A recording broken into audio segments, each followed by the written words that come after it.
Niko Bellic isn't your typical video game protagonist. He's not some smooth-talking American dude living his best life.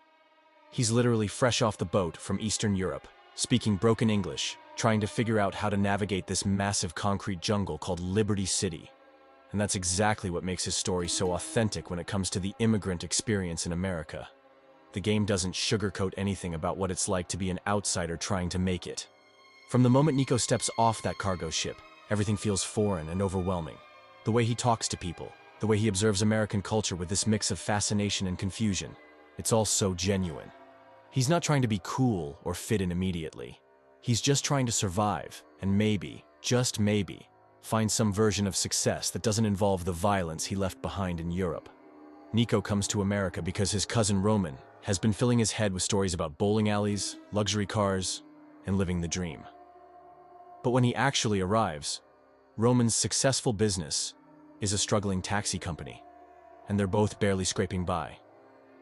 That disconnect between the America that's sold to people overseas and the America that actually exists for working-class immigrants is painfully real.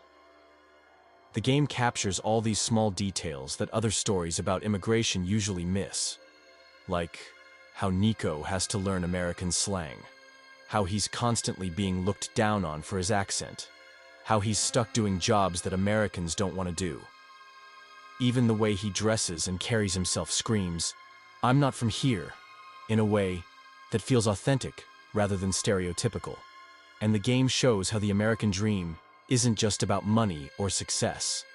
It's about belonging somewhere, about finding your place in a society that doesn't always want you there.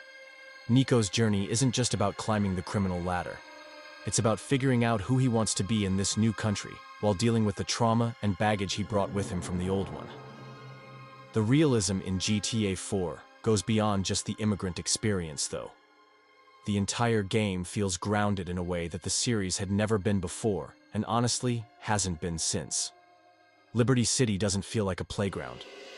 It feels like a real place where real people live and struggle. The weather is gloomy, the buildings look lived in, and everyone seems to be dealing with their own problems rather than just existing for the player's entertainment. This isn't the colorful, over-the-top world of Vice City or San Andreas. This is a gray, gritty metropolis where the American dream feels more like a daily grind. The game's visual style and atmosphere perfectly capture that feeling of being small in a big city, of being just another face in the crowd trying to make something of yourself. Here's where GTA 4 gets really twisted and brilliant. It shows you how the American dream can be a complete illusion, even when it looks like you're winning. As Niko starts making moves in Liberty City's underworld, getting better clothes, more money, and respect from people who used to look down on him, the game tricks you into thinking he's actually succeeding. But that's exactly the point. Success in America often comes with a price that's way higher than what you're actually getting. Think about it. Niko starts getting involved with bigger criminals, making more money. And yeah, his life looks better on the surface. He's got nicer apartments, he can afford things he couldn't before, and people start treating him differently. But the game is constantly showing you that this success is hollow. Every step up the ladder requires him to do something that goes against who he wanted to be when he first arrived. The really messed up part is how the game shows that even when you're making it in America, you're still trapped. Niko gets deeper into the criminal world, not because he loves it, but because once you're in, there's no clean way out. That's such a real commentary on how the American system works. It promises you freedom and opportunity. But often the only opportunities available to certain people are the ones that trap them in cycles they can't escape. Niko thinks he's making choices, but really he's just reacting to circumstances that were largely out of his control from the beginning. His cousin brings him to America. He gets pulled into Roman's debt problems, and suddenly he's making choices that aren't really choices at all. The game also nails how the American dream can isolate you from the people you care about. As Niko gets more successful in the criminal world, he starts losing touch with the normal life he thought he wanted. His relationship with Roman becomes strained because Roman sees what Niko is becoming, and Niko starts pushing away anyone who reminds him of who he used to be. That's such a real thing. Sometimes achieving the American dream means sacrificing the relationships and values that made you want to achieve it in the first place.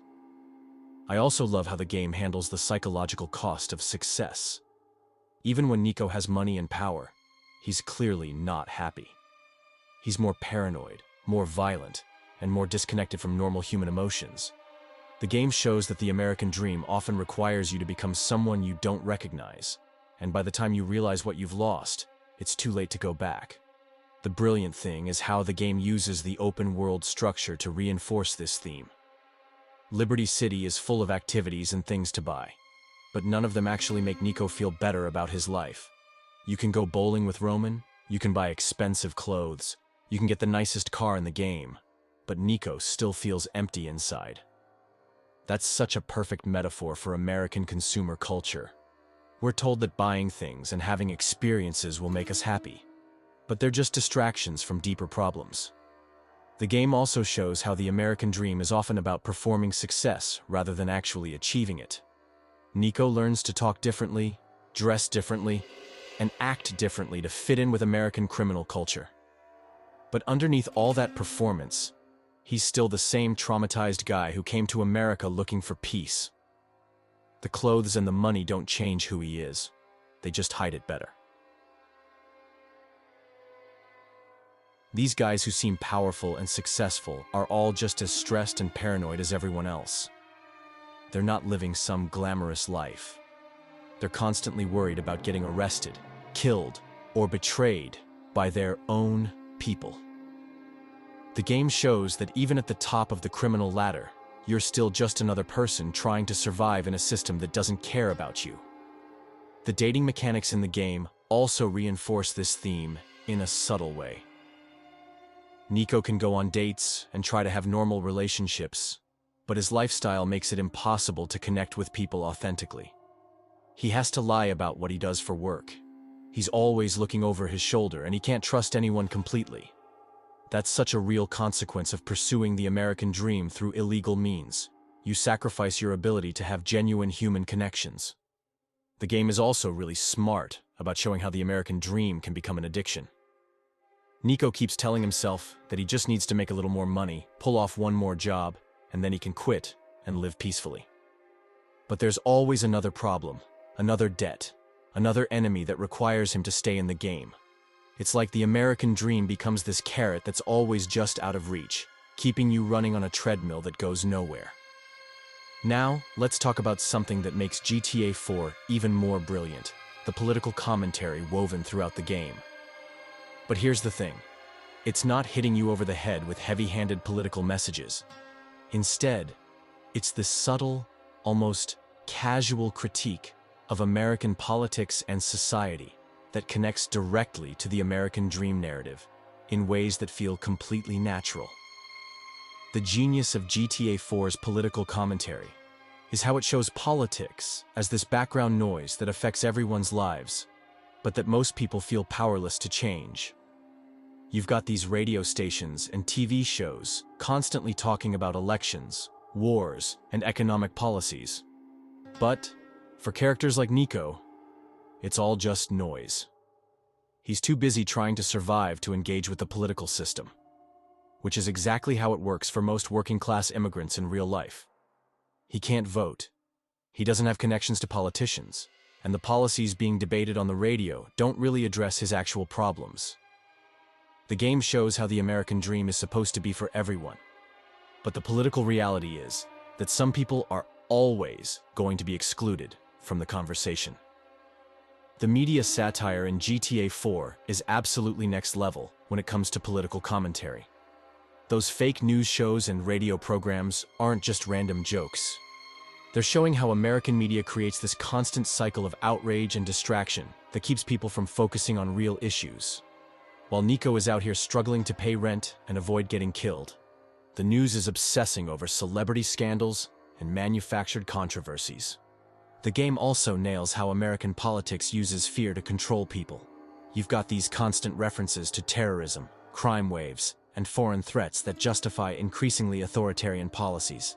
But for Niko, who's actually dealing with real violence and real danger.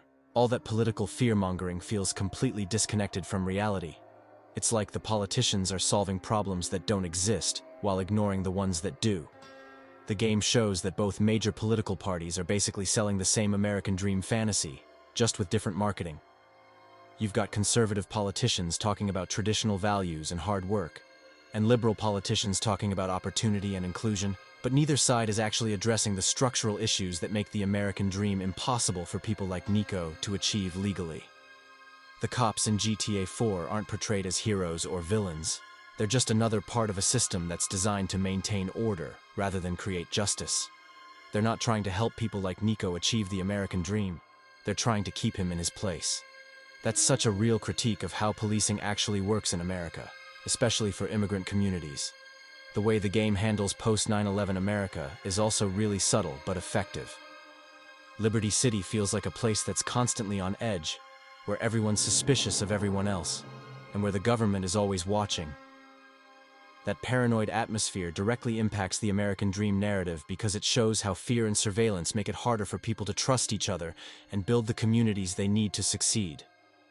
The game also shows how American foreign policy comes back to haunt ordinary people. Niko's backstory involves wars and conflicts that were influenced by American geopolitics, and now he's dealing with the consequences of those policies in his daily life.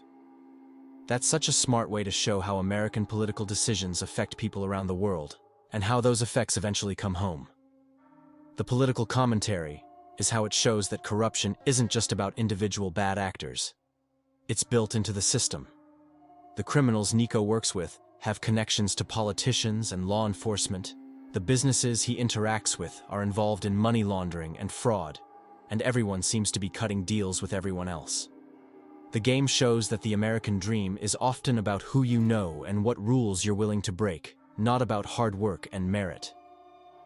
The economic policies that are discussed in the background of the game also connect directly to Niko's story. You've got talk about immigration reform, economic inequality, and urban development. But all of these policies are being debated by people who don't actually understand what life is like for people in Niko's situation. The game shows how American politics is often about managing populations rather than actually helping them. The way game handles class politics is also really sophisticated. You've got these wealthy characters who are completely disconnected from the reality of working-class life, but they're the ones making decisions that affect everyone else. The game shows how the American dream is often used to justify inequality by suggesting that anyone can make it if they just work hard enough, while ignoring all the structural barriers that make that basically impossible.